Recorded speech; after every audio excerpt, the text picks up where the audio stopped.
See this jersey? Nike's official U.S. soccer jersey for the 2026 World Cup. $175. Industry estimates put the manufacturing cost at around $12. But that's not the part that surprised me. The most expensive part of this jersey? It costs about $1.50, and they're charging $35 for it. Most people think Nike keeps the other $163. That's not what happens.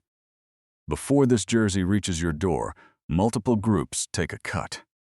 Nike, the Federation, FIFA, sometimes even the player. The question isn't why the jersey costs $12 to make. The question is, where does the rest go? And once you see the math on the player's name, you'll never look at these jerseys the same way again. The factory making this jersey is in Vietnam, or Indonesia, or Bangladesh. The workers assembling it earn roughly $200 a month. The jersey they make costs $175.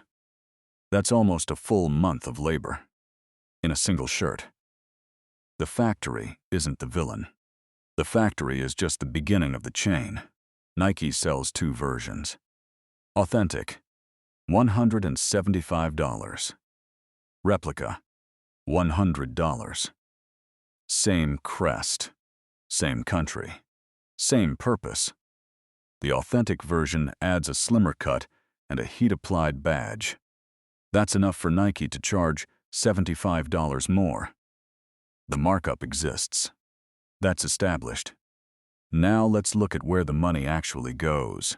The base jersey cost $175. The exact same jersey with a player name and number? $210. $35 more. Industry estimates suggest the actual application costs under $2. The additional charge also includes licensing and player royalties. But even accounting for that, the markup remains substantial. And that's the moment I realized something. The jersey isn't expensive because it's difficult to make. It's expensive because everyone wants a piece of it. And that's when I discovered the three cuts nobody talks about. First cut, the Federation. Some national team kit deals are worth over $500 million. That's not charity. That's the price of putting a badge on a shirt. And eventually, somebody pays it back. You. And here's what the Federation doesn't advertise. Nike didn't get to put their logo on this jersey for free. The U.S. Soccer Federation signed a deal worth over $150 million. Nike Brazil? Over $1 billion. Adidas Argentina? $400 million. Every kit deal is a contract. And every contract gets paid back. Through the jerseys. Second cut. FIFA. The World Cup is the most valuable sporting event on Earth. Sponsors pay billions to participate. Brands recover those costs somewhere. And one of the easiest places to recover them is merchandise. Third cut. The player. That extra $35 isn't just ink. Part of it exists because names and numbers are licensed. The player gets paid. The union gets paid. Another layer gets paid. This is the part nobody sees. You're not paying $175 because the jersey cost $175. You're paying because every layer above the shirt gets paid before you do. Adidas. Different logo. Same machine. Argentina Authentic. $150. Industry estimates put manufacturing around $12. Roughly the same markup story. Puma. Different price. Same incentives. Morocco Authentic. $100. Different logo. Same system. Every brand at this tournament is playing the same game. Adidas runs the same math. Colombia. James Rodriguez. Base jersey, $149.99. Add the name. $189.99. $40 more. For letters that cost $1.50 to apply. Different logo. Same play. Before I show you how to beat this system, subscribe. The next breakdown is even worse. The best World Cup jersey you can buy right now? A World Cup jersey from another World Cup. USA 1994. France 1998. Argentina 1986. $39.99. Real history.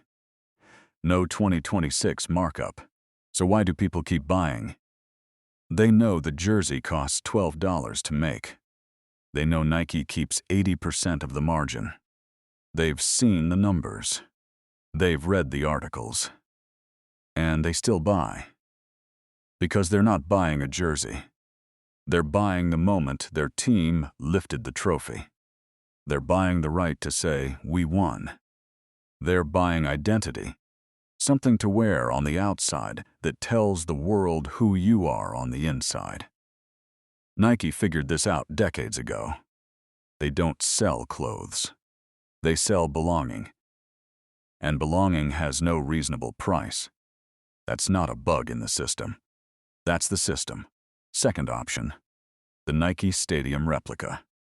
$100. Same crest. Same colors. $75 less. The third option is the most underrated. The jersey already in your closet. The game is the same. The ball is the same. The players are the same. The jersey doesn't know what year it is. A quality replica. $25 to $35. Same job. Same colors. Fraction of the price. This price increase isn't new. In 1994, the U.S. jersey cost around $40. By 2002, $60. 2010, $90. 2014, $110. 2018, $130. 2026, $175. That's a 430% increase. General inflation over the same period? About 130%. The jersey didn't get more expensive because it got better. It got more expensive because you kept buying it. Here's the truth. The jerseys themselves aren't bad. The manufacturing isn't the story. The story is the layers sitting above the manufacturing. Factory. Nike. Federation. FIFA. Player. You. And every 4 years, the World Cup gives those layers permission to charge more. A jersey is not a ticket. But every 4 years, brands convince millions of people that it is. Subscribe before you buy anything else. The next video is hoodies. And one brand changed ownership right before the fabric weight dropped. The name on the tag stayed exactly the same.